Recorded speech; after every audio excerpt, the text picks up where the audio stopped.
लेकिन किसी पर इस तरीके से घर कर मकान पर चढ़ना और उसके मतलब झंडे को उतारना और अपना झंडा लहराना कि शेर की एक लम्हे की ज़िंदगी गीदड़ की 100 साला ज़िंदगी से बेहतर है, फतवा वापस नहीं लेंगे।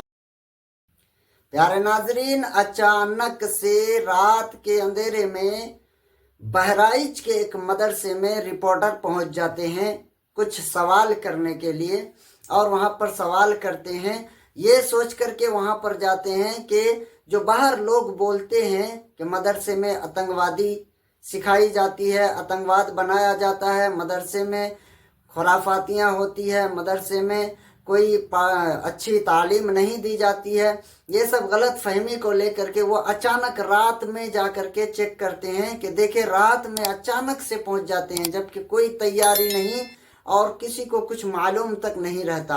अचानक से जा कर के पूछते हैं और वहाँ पर मदरसे के मुदर्रिसीन से भी सवाल और जवाब होता है और बच्चों से भी सवाल और जवाब होता है। माशाअल्लाह बच्चे ने क्या ही खूब जवाब दिया है, आप खुद देखें। असर पड़ता है, ऐसा कुछ नहीं करना चाहिए लोगों को, ये गलत बात है। मजहब ऐसा हमारा नहीं सिखाता है जी। मजहब नहीं सिखाता आपस में बैर रखना। हिंदी है, हम वतन है, हिंदुस्तान हिंदुस्ता हमारा। तो सर हिंदुस्तान हम सबका है। जी जी, खूबसूरती के लिए जी जी, हम सबको आगे मेहनत मशक्क़त किया हिंदुस्तान के लिए। ठीक है, जब इस देश को गुलाम किया गया तो ऐसा नहीं कि सिर्फ एक ही लोगों ने मेहनत मशक्क़त किया हो, उन लोगों ने मेहनत किया, हम लोगों ने भी मेहनत मशक्क़त किया। और अंग्रेज़ के ख़िलाफ़ सबसे पहले अगर किसी ने फतवा जारी किया था कि अंग्रेज़ों को यहाँ से निकाला जाए और हिंदुस्तान को आज़ाद किया जाए, तो वो थे अल्लामा फजल खैराबादी।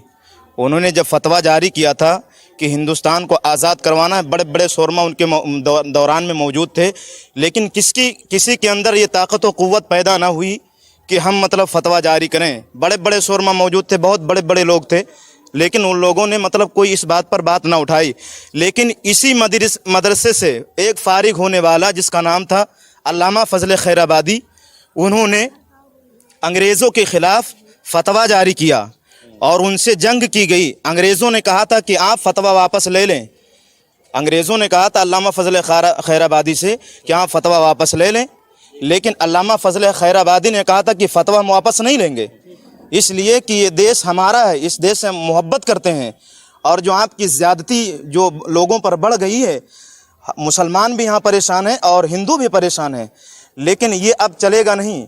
अल्लामा फजल खैराबादी ने एक बात कही थी कि शेर की एक लम्हे की ज़िंदगी गीदड़ की 100 साला ज़िंदगी से बेहतर है, फतवा वापस नहीं लेंगे, अपनी कुर्बानी इस वतन पर, अपनी कुर्बानी को पेश कर देंगे, अपना खून इस वतन पर फेंक देंगे और वतन हिंदुस्तान को सींच करके और एक नाम रोशन कर देंगे कि हमने हिंदुस्तान के लिए क्या किया है।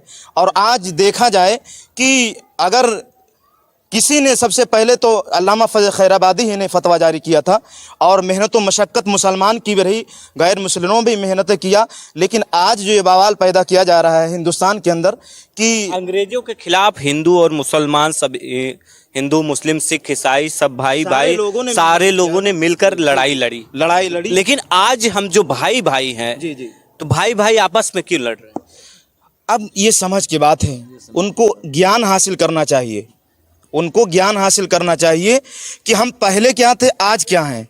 जब हिंदुस्तान के बारे में हम जंग मतलब उन लोगों से करने का शुरुआत किया तो पहले मशवरा किया गया था। ऐसा नहीं है कि सिर्फ मुसलमान ही आपस में मशवरा किया हो, हिंदुओं से मशवरा किया गया, सिखों से भी, ईसाइयों से, जितने भी लोग यहाँ हिंदुस्तान में रहते थे सबसे मशवरा किया गया कि इसके बारे में आप लोगों की राय क्या है, आप लोग क्या कहना चाहते हैं कि इस तरीके से कब तक हम लोग जुल्म बर्दाश्त करेंगे अंग्रेज़ों की। तो जब सारे लोगों का मशवरा एक हुआ, सारे लोग मुत्तहिद हो गए कि जो आप लोग कहते हैं वही होना चाहिए कि अंग्रेज़ों को यहाँ से निकाला जाए, अब ज़्यादती नहीं चलेगी। तो ये वतन से हम लोगों ने पहले भी मोहब्बत किया था, अगर मोहब्बत ना होती तो हम लोग अंग्रेज़ के ख़िलाफ़ क्यों अपने कदम को बढ़ाते। आज दिल्ली के लाल किला गवाही दे रहा है, आज जाकर के फहरिस्त में नाम देखिए कि मुसलमानों के कितने नाम वहाँ पर मुंदरिज हैं जिन लोगों ने अपनी शहादत इस वतन के लिए पेश किया है। मुसलमानों ने इस देश की आज़ादी में योगदान दिया, लेकिन आज मुसलमानों की क्या हालत है भारत में? आज मुसलमानों को परेशान किया जाता है, लेकिन ऐसा करना नहीं चाहिए कि एक लोगों को परेशान किया जाए और दूसरा मतलब आवाम खुश रहे, ऐसा नहीं करना चाहिए। ये सिर्फ योगी की सरकार में है, मोदी की सरकार में है, या जो पिछली सरकार भी रही, अखिलेश सरकार, कांग्रेस की सरकार, उसमें भी? अब ये मान के चलिए कि जब से ये दौर आया है तब से मतलब कुछ बातें मतलब ज़्यादातर हो रही हैं, और इससे पहले तो हम लोग भी मतलब हिंदुस्तान में हम लोग यहाँ रहते थे। कहते हैं कटोगे तो बटोगे, वो हिंदू एकता की बात करते हैं, तो आप लोग भी बयान सुनकर कैसा लगता है? अब जैसे वो योगी हैं, मतलब यहाँ मतलब जो कुछ हिंदुस्तान को चलाते हैं, देखभाल करते हैं, लेकिन वो भी मतलब समझदार, वो भी जानते हैं कि हिंदुस्तान में मुसलमान भी रहते हैं, हिंदू भी रहते हैं, तो सबको इकट्ठा करके अगर बयान करेंगे कि हिंदू मुस्लिम में एकताई रहे तो बहुत अच्छी बात होगी। ठीक है, वो हिंदुस्तान को चलाते हैं, सारी बातें वो जानते हैं, तो अगर बयान देंगे इसलिए कि सब लोग उनको मानते हैं, आप भी मानते हैं, हम लोग भी मानते हैं। बयान आया कभी योगी जी का? मैंने तो ये बात नहीं सुनी कि मतलब हिंदू मुस्लिम एकजा हो जाए, एक मुत्तहिद हो जाए, उनकी बातें एक रहे। ठीक है, अभी आज तक जो है इस तरीके का बयान योगी जी का नहीं, मैंने तो नहीं सुना कि मुसलमान और हिंदू एक थाली में खाने वाले हो जाएं, ऐसा तो मैंने जो हाँ भाई नारा दिया जाता है, जी जी, हकीकत में बदल जाए। हकीकत में वो बात बदल जाए। जो नारा दिया जाता है, नारा दिया तो जाता है लेकिन किया नहीं जाता है। और आप नारा आपके शहर में एक दंगा हो जाता है सर, उसके बारे में क्या सोचते हैं आप?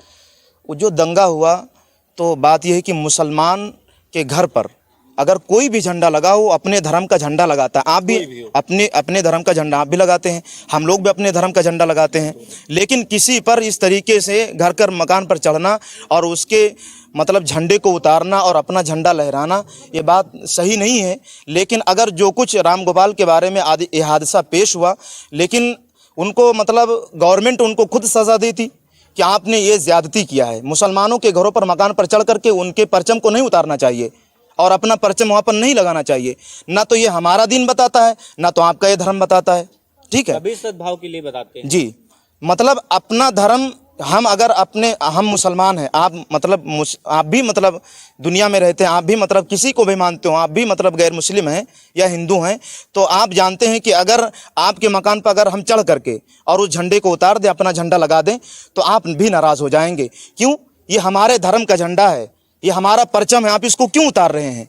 तो जब अगर वो इंसान चढ़ा और उस परचम को उतारा, तो जाहिर से बात है कि अगर वो मतलब उससे मोहब्बत करता है, अपने दीन से, अपने धर्म से, तो वो नाराज़ होगा। लेकिन अगर जो कुछ हुआ, मतलब जान चली गई, किसी भी इस बार इंसान एक्सीडेंट में मर जाता है और इंसान की मौत होती है, मर जाता है, एक हिल्ला लगता है, इंसान मर जाता है। लेकिन अगर ऐसा हुआ, लेकिन ऐसा करना नहीं चाहिए। वो मामला वहाँ पर योगी और मोदी के पास ले जाना चाहिए कि इन्होंने ज़्यादती किया है, हमारे मकान पर चढ़ करके हमारी रेलिंग को गिरा दिया और हमारा झंडा उतार दिया है। कानून का सहारा लेना, हाँ, कानून का सहारा लेना चाहिए। इसलिए कानून अगर कोई बात करती तो अपने हिसाब से बेहतर करती। क्यों?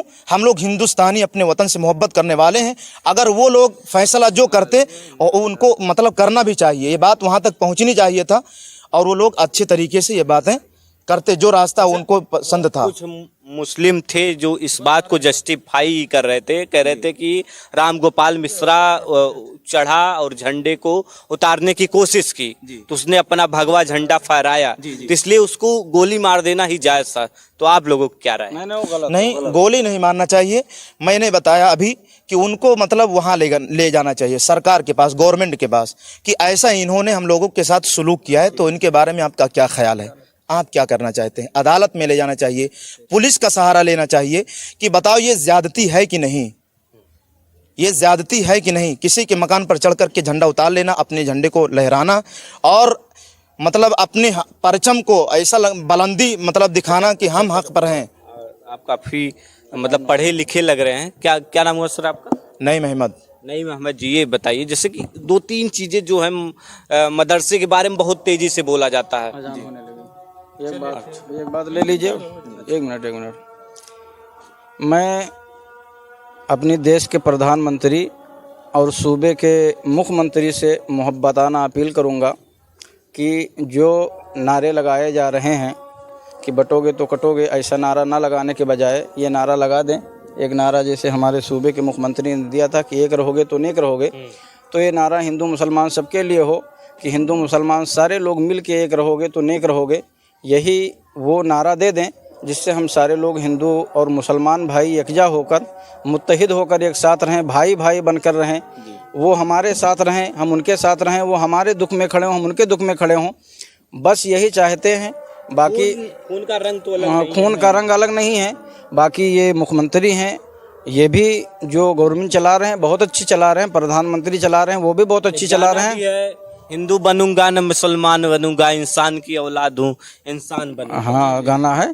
तो मतलब ये है कि हमारे मतलब जो ओहदे पे बैठे हुए लोग हैं, कुर्सी पे बैठे हुए लोग हैं, उनकी जिम्मेदारी बनती है कि इतनी बड़ी आवाम है, इतनी बड़ी संख्या है, इन सारे लोगों को कैसे हम कौन सा जुमला इनके सामने हम अदा करें, पेश करें, कौन सी बात बोलें। जिस प्यारे नाजरीन, आपने देखा किस तरह से मदरसे के बच्चे इंग्लिश में बात कर रहे हैं और वहाँ के जो असातिज़ा हैं उनसे भी सवाल और जवाब हुआ। कितनी बेहतरीन अंदाज में उन्होंने भी सवाल का जवाब दिया और वहाँ पर ये पता चला, वहाँ पर रिपोर्टर को ये मालूम हुआ, रिपोर्टर ने ये मालूम किया कि मदरसे में आतंकवादी नहीं बल्कि मदरसे में मोहब्बत और इखलाक की पढ़ाई जाती है, मदरसे में भाईचारगी की पढ़ाई जाती है, मदरसे में हिंदी, इंग्लिश, उर्दू, अरबी हर चीज़ की तालीम होती है। ये जानकारी रिपोर्टर को मिली और रिपोर्टर ने उस चीज़ को आवाम में पहुंचाया। तो प्यारे नाजरीन, अगर कोई अंधभक्त आपसे कहे कि मदरसे में ऐसे होता है वैसे होता है, तो आप मदरसे के बच्चों से मिलाएं और मदरसे वाले भी अपने बच्चों को इतना तालीम दे दें, इतना टंच कर दें, इतना तैयार कर दें कि वो किसी भी मैदान में हार ना माने, हर बच्चे को एक मुजाहिद बना करके मदरसे से निकालें।